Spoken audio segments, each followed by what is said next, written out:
Chilling tales for dark nights.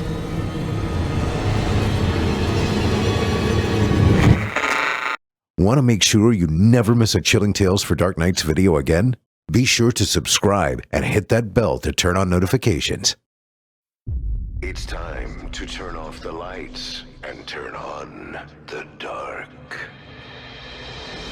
Chilling tales for dark nights.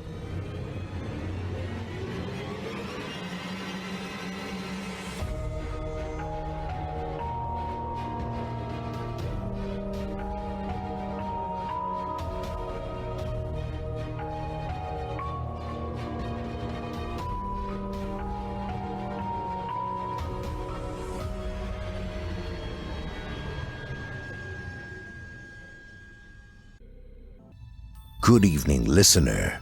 You're listening to Chilling Tales for Dark Nights. On tonight's program, we invite you to leave behind your safe reality and descend with us into the frightening depths of the most terrifying imaginations with audio adaptations of 2 rounds of frightening fiction about visceral viewpoints and paralytic paranoia. I'm your host, Steve Taylor, and tonight I'll be your guide as we traverse the dimly lit corridors of your darkest dreams. Joining us tonight to help bring to life the frightening fiction of Ryan Peacock and Matthew Partlett are voice talents Alicia Pavlis and Eric Peabody.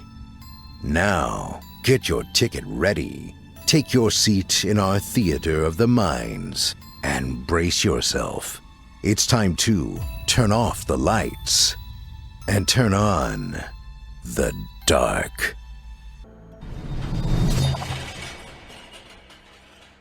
Our first story tonight is written by Ryan Peacock and is performed by Alicia Pavlis. In it, we get to be proverbial flies on the wall as we hear the tale of a doll's first memories, both the good and the horrid. Now, without further ado, I present to you the autobiography of a doll. My first memory is of loneliness, sitting forgotten on a shelf, detached from the world, unloved and abandoned. I suppose it was sometime around 1934, although I couldn't recall the exact day. Like anything in this world, I don't recall the start of my own consciousness, or what, if anything, came before. I do recall being taken to the first of many pawn shops and left out on display, and I recall the first of my many owners. Her name was Melanie, and she named me Stephanie. She brushed my hair and polished my porcelain skin. She dressed me in such lovely clothes, and it was the first time anyone had ever cared about me. I loved Melanie. She was my first, and at the time, my only friend. She played with me every day, carrying me with ease, although I was over half her small size. She treated me to the loveliest of imaginary tea parties with her other toys, Reginald D. Bear and Kennedy, another doll. But Kennedy could not speak or hear. She could not think. She looked like me, but she wasn't the same as me. She was a real doll, a normal doll, and didn't take me long to realize that I was something else entirely. My ball-jointed limbs were never fast, but I practiced when Melanie was gone or asleep. I did it in secret because I was afraid if I failed in front of her, then maybe she wouldn't like me anymore. She was never a mean-spirited child, but even in my earliest days I knew the fear of rejection. Speech came easily for me, and with practice, the walking came too. A few times I woke Melanie up in the night. She'd sit up in bed, looking around warily as I sat perfectly still. Stillness came naturally to me. In time, I convinced myself I was ready to show Melanie the fruits of my labor.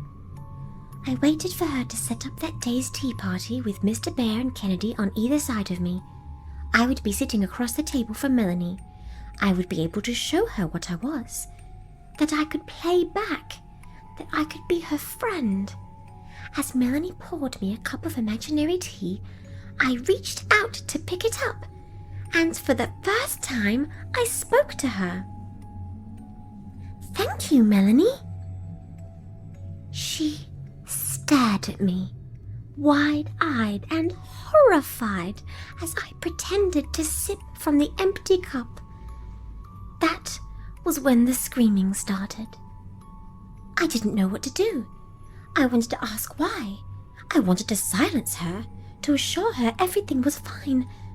But as I stood up from the chair and watched her shrink back from me, I realized that there was nothing I could do or say. I sat back down in the chair as Melanie's parents came rushing in, and she told them what she'd seen. I stayed motionless, playing the part of the perfect toy, hoping I could explain to her later. But later never came. She refused to go near me, and so I was taken away, brought back to the pawn shop, and replaced. The only good thing about pawn shops is that you aren't left wanting for entertainment. The isolation can weigh on you sometimes, but it really isn't too bad.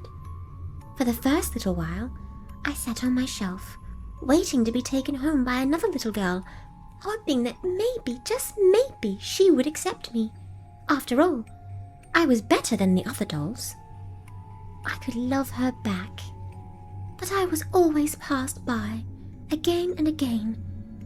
When the store closed for the night, I would get off my shelf and wander over to the shop's modest book collection, where I'd sit and read. Reading was wonderful. It taught me so much about the world around me. As a doll, there was very little I could do. I'd never explore the world. I'd never have a great adventure. I'd never save a life. I'd never fall in love. Most of the things that people could do were closed off to me. I was nothing more than wooden porcelain, fragile, unsleeping, inhuman, yet alive. I was overjoyed when I was picked up again by another little girl, Sharon, but in my joy, I was not reckless. I remembered how afraid Melanie had been, and I didn't want to ruin my second chance. I was quiet. I watched for over a year, learning about her and trying to gauge whether or not she'd accept me. Of course, I left little hints, just to see if she'd notice. As she slept, I'd change positions, sit somewhere else, create fun little displays for her to wake up to. Sometimes I'd take a book out from her father's study to read. Once or twice, I got so absorbed in it, I'd forget to put it back before she woke up. Sharon got in trouble for that, so I had to stop doing it. While I never spoke to her, Sharon still seemed to figure out just what was going on. She traced it all back to me. And just as I'd feared, she began to distance herself from me.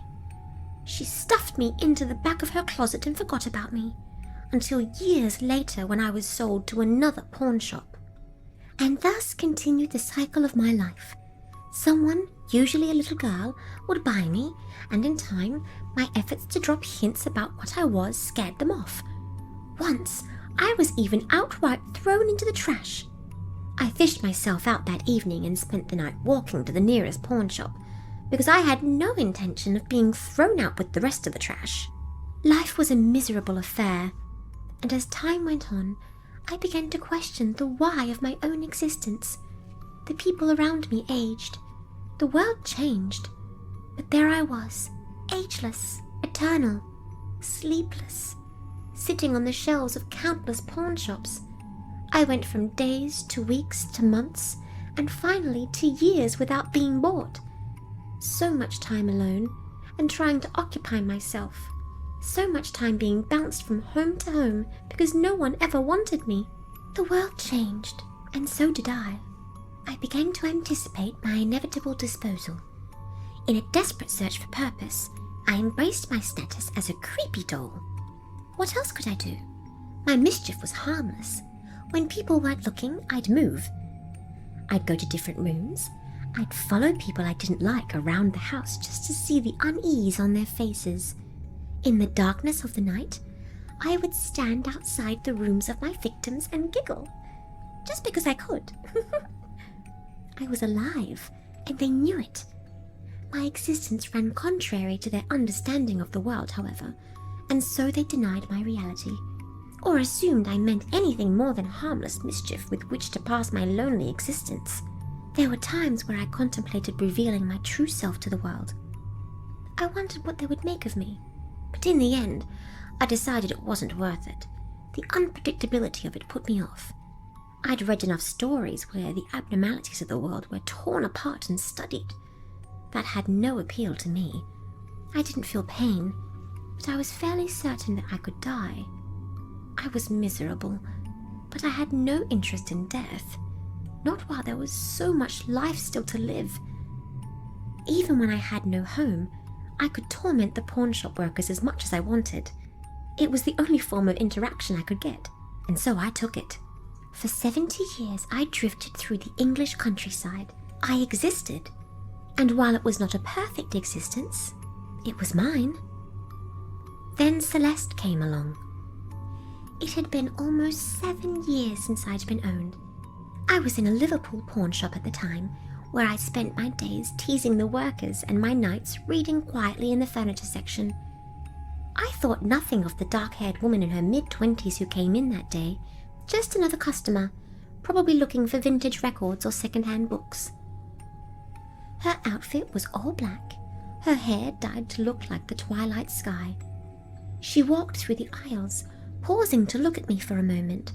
My glass eyes met hers, and she reached out, ready to pick me up. "Can I help you?" The voice belonged to Shauna, a clerk I'd been teasing for the past year. She eyed me warily. "Oh, just browsing," the woman replied. "I was just passing through town. I thought I'd take a look." "Well, if you need anything, I'm here," Shauna said, subtly trying to lure the woman away from me. But the woman didn't move. "Thanks, actually. I heard about this place from a friend. I'm working on a horror podcast, local ghost stories and the like. I was actually wondering if you'd had any experiences while you were working here." Shauna smiled warily, eyes shifting over to me. "Well, we do have a few stories. You're looking at one, actually. That there's Stephanie." The woman looked at me as Shauna continued. "I figure someone's just having a bit of fun with her, moving her about and the like, but doesn't make it any less creepy." There was no conviction in her words, just a thin attempt at masking what she knew, and that woman saw right through it. "Have you ever seen anyone move her?" she asked. Not exactly. There's been no deaths or anything, so it's not like she's cursed, just harmless pranks. One of the girls who was here a few years back used to blame them on Stephanie. Honestly, I think it's just a few people having a bit of fun at each other's expenses. What else would you do with a creepy old doll?" "Well, I think she's pretty," the woman said, reaching out once again to pick me up. "No, wait." The protest slipped out of Shauna's mouth, and the woman looked back at her. "What's wrong?" "Sorry, she's just really fragile. Be careful." "I promise I will," the woman said, and picked me up, looking me over. "She's in amazing condition. Is she for sale?" "Oh, yeah, of course." Shauna still watched me nervously, but honestly, any mischievous intentions I had were already quashed. I was keen to find a new home. Maybe this woman had a little girl I'd be perfect for. My last owner had been someone's grandmother, and I spent most of my time sitting on a shelf bored out of my little porcelain skull as she watched endless crime shows on TV. My new owner smiled and took me over to the register to check me out right away. "I think I'll take her off your hands then." Shauna seemed happy to see me go, and chatted with my new owner about podcasts and ghosts as I was rung up and packed in a bag. Then she carried me out into her car, putting me into the back seat lovingly before she drove me home. Her name was Celeste. During the day, she worked from home as a graphic designer. She had a little workspace set up in her basement, among other things. Her basement was a strange mixture of rec room, office, and shrine to horror films and creepy collectibles. My place of honor in her basement was on a small chair set aside just for me. From that chair, I could see almost everything. The walls were mostly decorated in framed movie posters, save for one that held a large TV and 2 matching tall shelves filled with movies and books. Celeste's sofa had a small lap desk that she sat her computer on as she worked. She was down in that basement almost every day, working on her laptop. Sometimes she used the TV as an extra monitor, but when she wasn't using it, she played horror movies. Then, when the workday was done, she'd work on something else, her own little horror podcast that she kept on the back burner. She'd write her scripts, record the audio, and sometimes invite people over as guests. From what I understood, the podcast was mostly about scary movies and ghost stories. One couldn't say she wasn't consistent, but despite her busy schedule, I never felt neglected by Celeste. She'd bought me a new dress shortly after bringing me home. She combed my hair and made me feel new again. She wasn't a child, and so she never played with me. There were no tea parties or games or make-believe, but I didn't mind. I felt loved all the same. I wasn't alone anymore. From my vantage point, I only needed to turn my head to see her TV. I rather enjoyed her addiction to horror movies, but otherwise her life seemed fairly quiet. I bided my time, thinking about how best to make my presence known to her. I started off by rearranging some of her trinkets, a few models of movie monsters. They had been positioned on the shelf, so I put them into a silly little tableau. The alien and Freddy Krueger stood around a funeral for Jason Voorhees. Or they'd just murdered him, and they were discussing how best to deal with the body.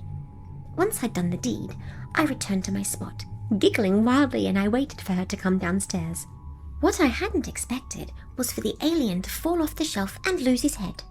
But lo and behold, that is exactly what he did. I got up to try and fix it, but with no luck, and so I left it on the floor, in hopes that Celeste would blame the fall. When she came downstairs, she paused, and went to go and pick up the fallen figure. A visible frown crossed her lips for a moment before she took something from the top shelf. "A little glue fixes everything," she said under her breath, as she took the time to fix the model. It was only after she'd finished up that she noticed my tableau, and by then it no longer had the effect I'd wanted.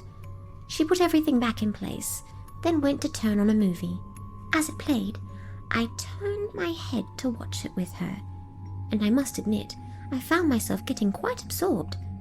Enough so that when she stood up to get a beer from her mini-fridge, she saw me. I remained still as Celeste stared at me, head turned to watch the TV. Then she drew closer.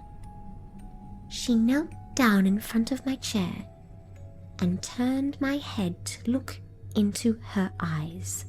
For several moments she stared, letting the movie play out behind us. It was the longest anyone had ever looked at me, really looked at me, in decades. It was both uncomfortable and, well, nice. I felt noticed. I felt appreciated. Her fingers ran over my porcelain cheeks. She brushed the hair out of my eyes before finally leaving me to go get her beer. She glanced at me one final time before returning to her movie. It was then that I opted to push the envelope, as it were. The next night, I went to go and sit on the couch. I sat there reading for the longest time until morning, when I heard the shower run. Then, I just kept my stationary vigil on the couch, wondering just how Celeste would react. As she came down to her little den, laptop under her arm, Celeste paused to stare at me. She set her laptop down and picked me up. I felt certain she'd put me back in my chair, but the oddest little smile crossed her lips. She set me back down, and then she spoke. "You're a little troublemaker, aren't you?" she asked. "I'm on to you, Stephanie." I remained silent and motionless. That was what I was best at, and Celeste sat down to work for the day. That signaled the start of my latest game, but for the first time in 70 years, I started to feel like I was losing, and I was okay with that. Every time I moved spots when Celeste wasn't looking, she seemed amused by it. She talked to me, as if she expected me to respond. I almost talked back, but there was something in me that told me not to. A strong memory of Melanie's fear, perhaps. What, you didn't like the couch? She teased when I moved to another chair. When I moved again, she called me fussy. But she never put me back in my original spot. After a few nights of this, when she went to sleep, I climbed the stairs to sit in her living room. Celeste came down the next morning and stopped dead in her tracks, staring at me as I sat knowingly on the upstairs sofa, as if I owned the place. Well, well, I guess you're just making yourself at home then. She said and chuckled softly. She sat down on the sofa and put me in her lap. I guess you were the one giving that cutie at the pawn shop all that trouble, Well, don't be too mean to me, all right? I'm not being mean to you. She spoke so casually that it puzzled me. She should have been afraid, like everyone else. I'd done almost everything short of walk and talk in front of her, but she took it all so calmly. It was like nothing else I'd ever seen. You're the real deal, aren't you? She asked after a while. I didn't move. I didn't tell her the truth. I don't know if I needed to. Celeste chuckled, and she set me down on the couch. Well, if you turn out to be evil, I'll throw you off the roof. That's your only warning, Steph. Steph. I liked that name. I liked my owner. I liked my new life. As time continued to move on by, Celeste grew accustomed to my pranks. I wondered if there was any doubt in her mind as to what I was, if maybe she wondered if I was a prank. But if she did, she never said it. She rarely had guests, but when she did, she often introduced me. Not as a friend, but as a curiosity. I was fine with that. That was what I was, after all. No point in hiding it. A few times, to my surprise, I even saw Shauna again. The first time she came down to record an episode of Celeste's podcast with her, and she froze when she saw me on the sofa. Oh, you still got Stephanie? Yep. Don't worry, she's harmless, Celeste assured her. Bit of a prankster, but harmless. Shauna continued to stare before drawing closer to me. So she's not giving you too much trouble then? Not at all, she's great. I'm pretty sure she's the real deal. Shauna didn't look too happy to hear that, and quickly put some distance between us. Of course, the subject of the podcast that day was me. Celeste didn't mention me often, but it seemed like she'd been waiting for Shauna to record that episode with her. Then, of course, there was Mark. My understanding of the situation was this. Mark was Celeste's on-again, off-again boyfriend. I'd heard several over-the-phone arguments between them, and it was probably inevitable that he'd come back. At first, I didn't mind Mark. He smiled often, had short blonde hair and a beefy build. He had several piercings and tattoos. His early visits were timid, almost sweet encounters. Celeste seemed shy around him, but he never seemed threatening to me. He would stay by the door and speak in a soft, crooning voice. Then, he started coming inside more and more often. Celeste warmed to him. They laughed together. They watched movies in the basement together, cuddled close. Even their arguments usually ended in Celeste calling to apologize, and Mark coming back like nothing was wrong. Mark didn't go down into Celeste's basement very often.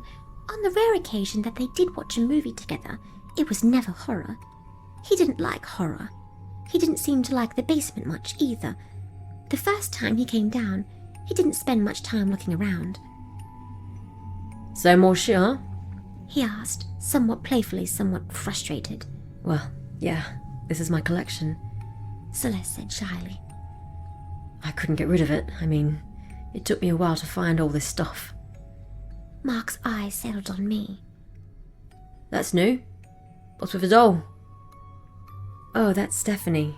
Isn't she cute? I found her at a little pawn shop a couple months back.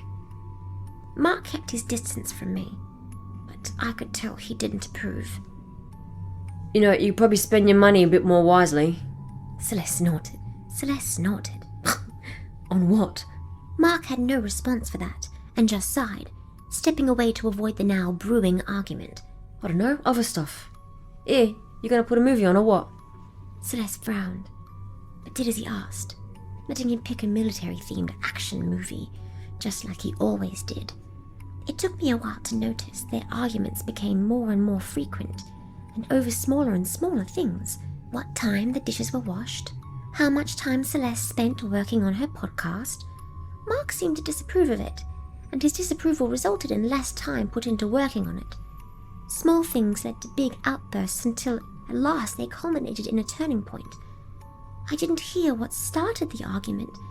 I'd only crept partially up the basement stairs to peek into the living room when I heard this smack of skin on skin and saw Celeste fall. She placed a hand on her cheek and looked shocked. Mark stood over her, dead silent. I'm sorry, He said curtly. That was an accident, I'm sorry. He reached down, helping Celeste up off the floor. I lost my temper, I'm so sorry. No matter how many times he said it, it didn't sound sincere. Celeste just rested a hand on her cheek and stared at him. I knew there was a lot going through her mind. Finally, she spoke. It's fine, I'm fine. Her voice was small, nervous. Mark took her hand away, looking at her cheek. I don't think it'll bruise. I'm sorry, please don't be mad, I'm sorry. I love you. No response from Celeste. She just calmly went to sit down, as if thinking things over. Neither of them saw me. Let me make this up to you. I'm so sorry, I lost control. And I hurt you. Oh, God, it won't happen again, I swear. But of course it did happen again. And again after that. And after that. Never just a slap anymore.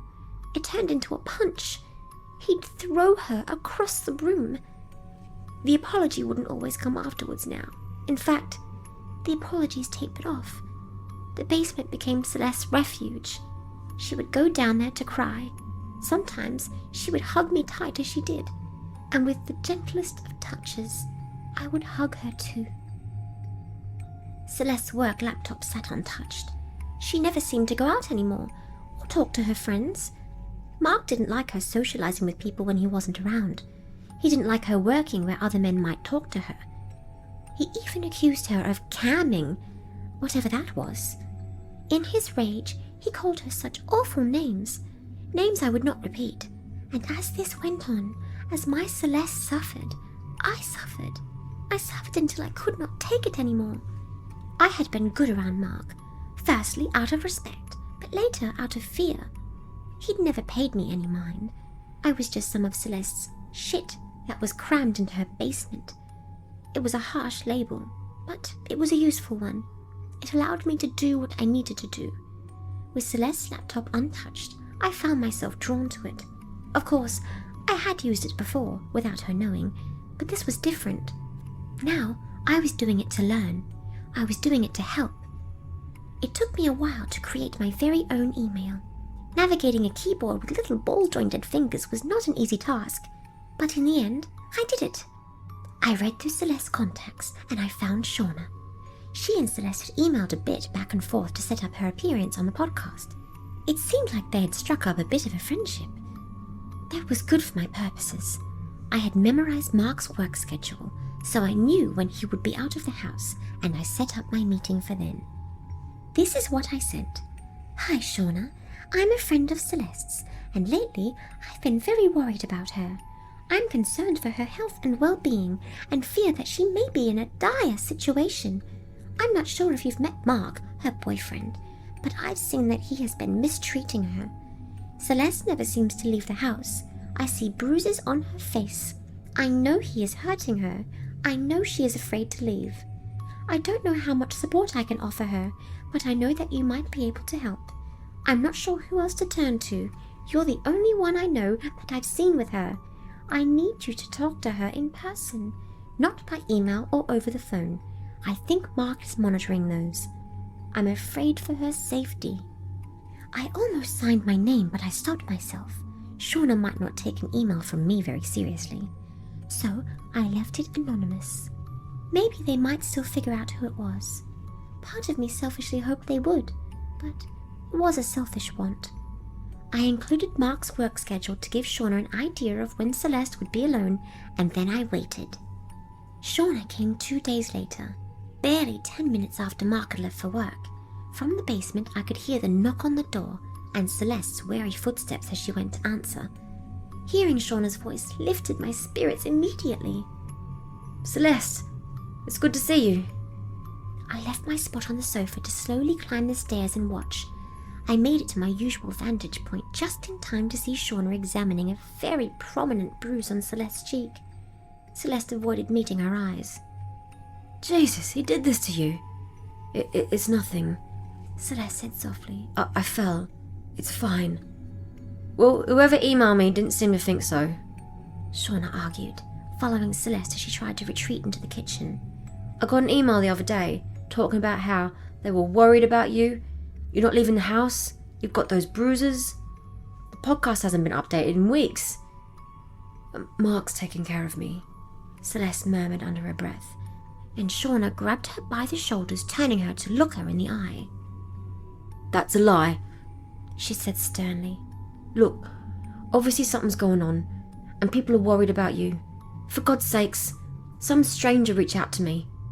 I was going to ignore it, but I started thinking, I haven't seen you in months. I haven't heard from you in weeks. And ever since Mark came back, you're different.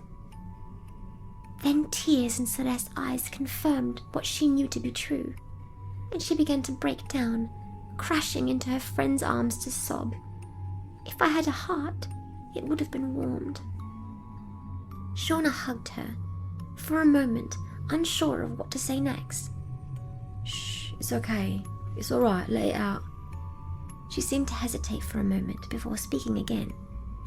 Look, you can stay with me if you want, she said. Until you can find a way to kick him out of the house. Please God, tell me he isn't on the lease. No, I didn't. Good. Look, we'll get you home, we'll take some pictures of those bruises, and I'll get the cops on that bastard. I saw fear into Celeste's eyes, but she didn't argue. If anything, I think she agreed. Here, just pack your things, Shauna said.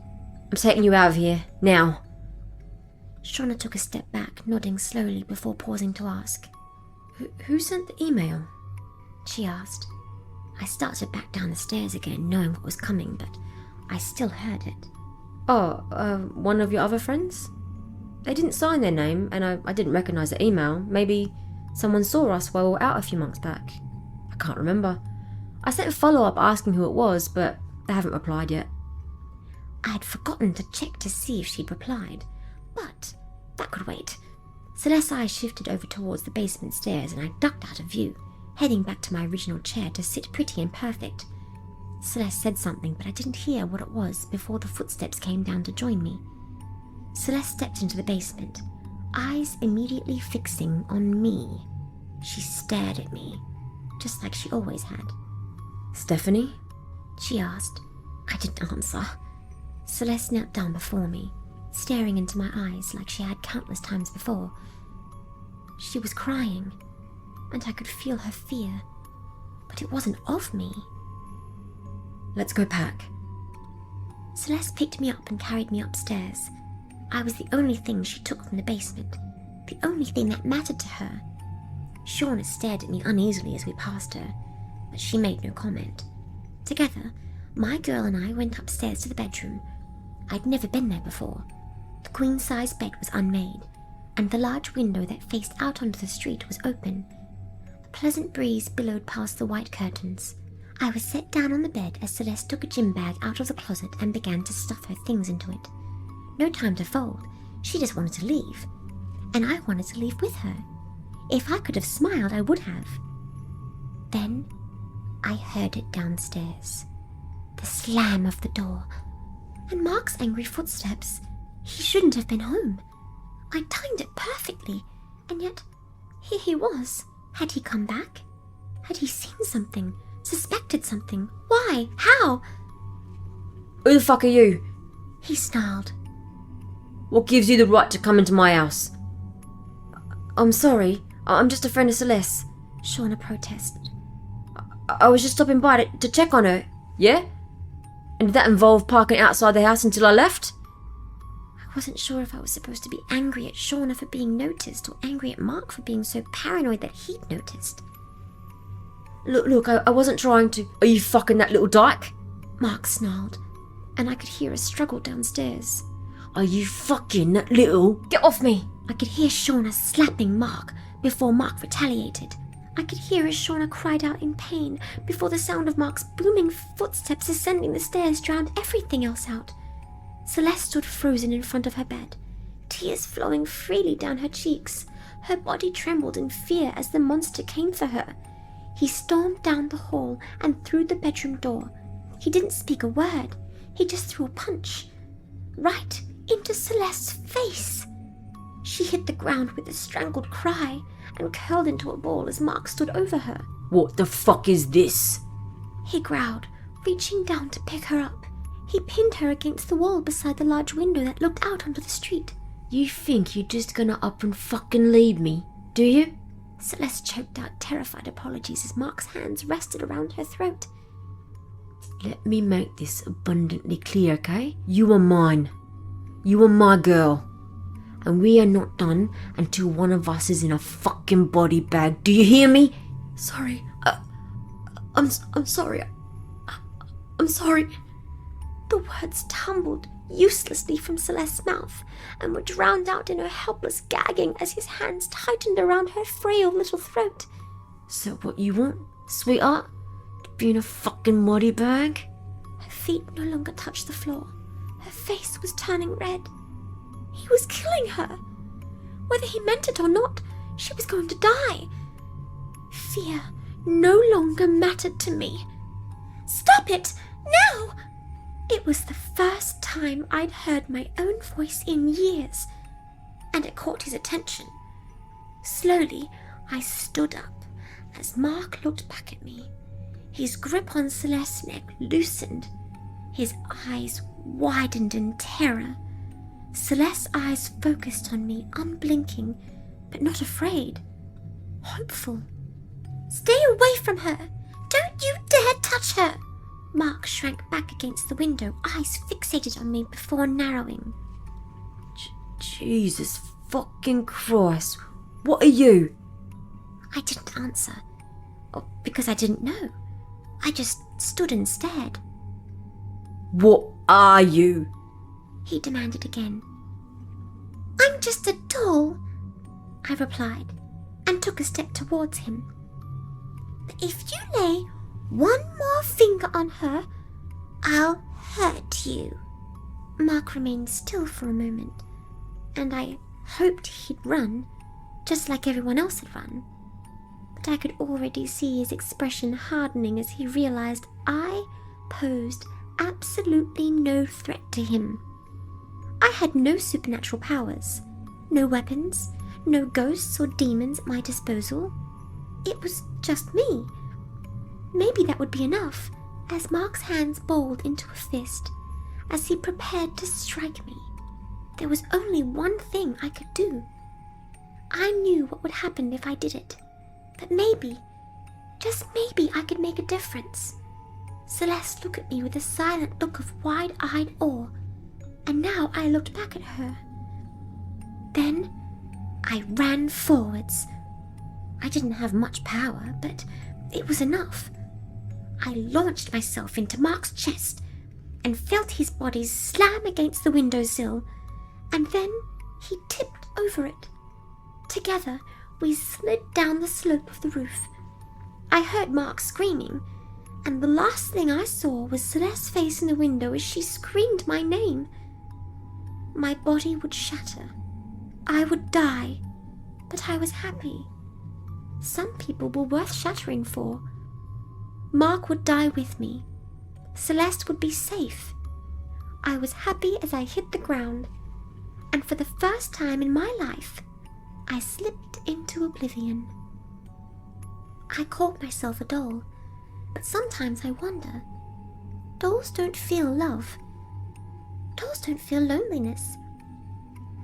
Dolls don't learn, and if my life was anything, it was a learning experience. Miserable, lonely, and beautiful, but mine to study and enjoy. Am I just a doll, Even now, I do not know. Maybe I am more. What I do know for certain is this. A little bit of glue goes a long way. I can still feel the cracks in my skin, even though you can barely see them. But they don't bother me. They're a daily reminder of what I did for the girl who loved me. Celeste is safe. She is happy. And Mark will never hurt her again. Today, she and Shauna are celebrating their 1-year anniversary. Celeste has been planning this for some time. I hope it goes well. I've always wanted a family.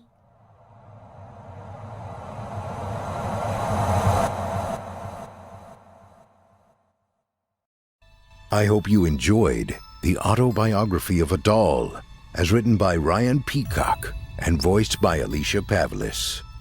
More of Ryan Peacock's work can be found by visiting simplyscarypodcast.com/Peacock, spelled Peacock, and you'll be redirected to his author profile on creepypastastories.com.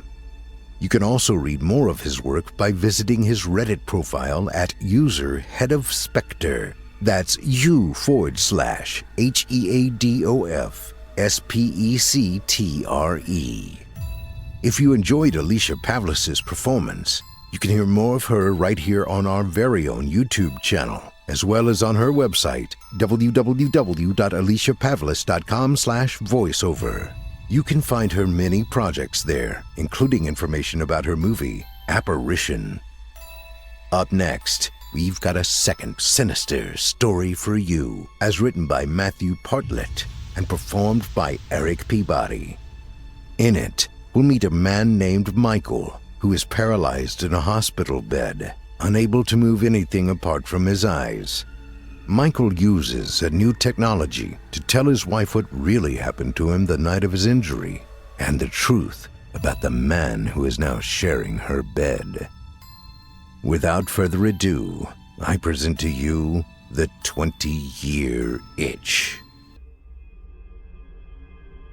For the last 2 decades, I have been paralyzed, unable to move anything apart from my eyes. It took 20 years for my family to afford the technology we are using now to help me as I say this. I am facing a screen with a camera. Underneath is a QWERTY keyboard, but the letters are spaced far enough apart so that the camera can type the letter I am looking at by seeing where my eye is pointed. I should be happier, but it's too fucking late. That man. That evil fucking man. For 15 years he visited me, sat by the bed he put me in. Jim was our neighbor and seemed like a decent enough man. He lived alone in the house next door to mine. My wife, Chrissy, reached out to him one Christmas, knowing he would be spending it alone, and invited him to dinner. He came and was pleasant, slightly awkward but inoffensive. He excused himself to use the toilet. I told him which door to take. He excused himself and returned to the table. It was such a small thing to notice, especially for me, but his belt was no longer the brown one he was wearing, but a black one. I thought it was strange, but who would ever say anything about such a small detail? I thought I might have just made a mistake. Jim coming over became more frequent, at least once a week, sometimes bringing biscuits for the kids or coming over for Sunday lunch. One night, I was stuck in traffic. My Nokia died on my way home from work, so I couldn't call Chrissy to tell her I was running late. That night, her father had a heart attack. She couldn't wait for me to come home and couldn't get a hold of me, so she asked Jim to watch the kids while she went to the hospital. Eventually, I got home, put my key into the lock, and already felt the air in the house was weighted, thick with dread. I silently walk into my own home feeling like an intruder and hear whispering. I crept up the stairs. The whispering was coming from baby Daniel's room. Dad, Dad, Dad. Over and over again. Dad, Dad, Dad. I push the door open and find Jim, standing with Danny in his arms, wearing nothing but my dressing gown. I asked him what the fuck he was doing. He made up some bullshit story about the baby spitting up on his clothes and him needing to get changed, but I cut him off, grabbed my son, and told Jim to leave my house. Once I finally got in touch with Chrissy, she said I overreacted. Baby Daniel was fine, but I told her that I did not feel comfortable with that man. She didn't listen. She always saw the best in people. Months go by and Jim hasn't come to our house. Chrissy and I have decided to convert the loft into a bedroom. The twins are growing up and need their own space, and a 2-bedroom isn't appropriate for a now 5-person family. The plan was for me and Chrissy to split the loft into 2 rooms, one for us and one for baby Daniel, and the twins can have the existing rooms on the 2nd floor. Our house is a terraced house, so we share a wall on each side with our next-door neighbors. When we get into our loft to start construction, we see a hole between our loft space and Jim's, big enough for me to get through, but that isn't all. On the floor were magazines, current magazines from 1998. We haven't been in the loft since we moved in 5 years before. I knew there was something wrong. I waited until I saw Jim leave his house. I went to the loft and I climbed through the hole to the other side. I've never seen anything like it. The walls were covered in photographs of my house, of my family, of me. There was a toothbrush I thought I left on a work trip, a pair of boxers I assumed got lost in the wash, one of my white shirts hanging, worn and creased, from the lonely light bulb, dangling from the ceiling. Used condoms. I heard a door slam and footsteps climbing a staircase, but I wasn't going to move. I wasn't going to hide from this creep. I was going to confront him about all of this weird shit.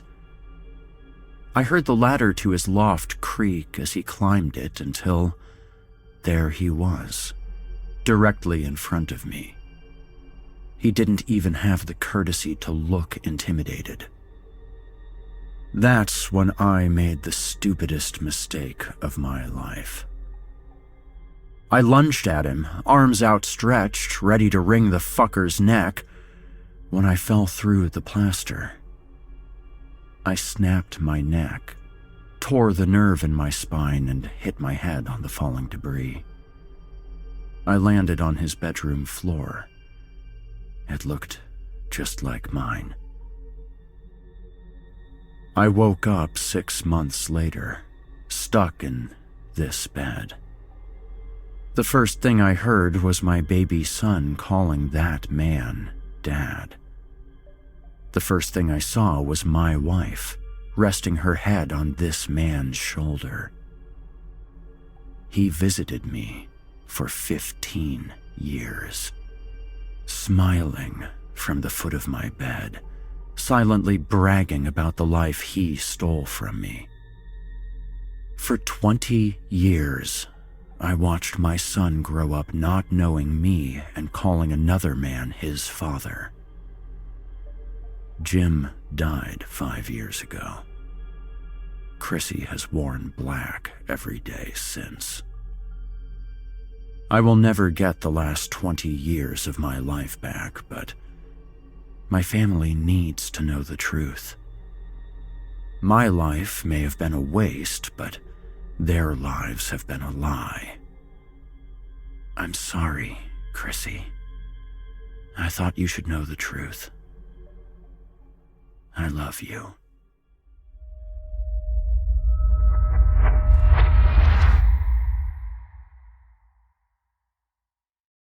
I hope you enjoyed The 20-Year Itch, as written by Matthew Partlett and voiced by Eric Peabody.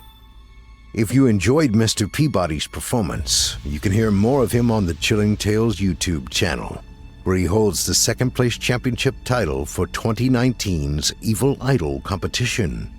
You'll also find more of his work on his website at www.vikingguitar.com. If you check him out, be sure to give his performances a thumbs up, leave a kind word, and tell him you heard him here on this program and that Steve sent you. It would mean a lot to me. Now, our weekly descent into the depths has just about come to a close.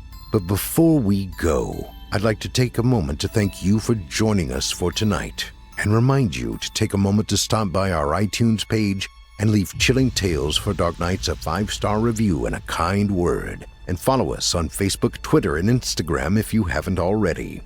And of course, subscribe to us on YouTube, where you can find an archive of our work going back to 2012. And consider signing up as a patron at our website, chillingtalesfordarknights.com, to show your support and get all of our content ad-free. I'm your host, Steve Taylor, and it's been a pleasure. Tune in again next week when we once again turn off the lights and turn on the dark. Sweet dreams, listener. Sweet dreams.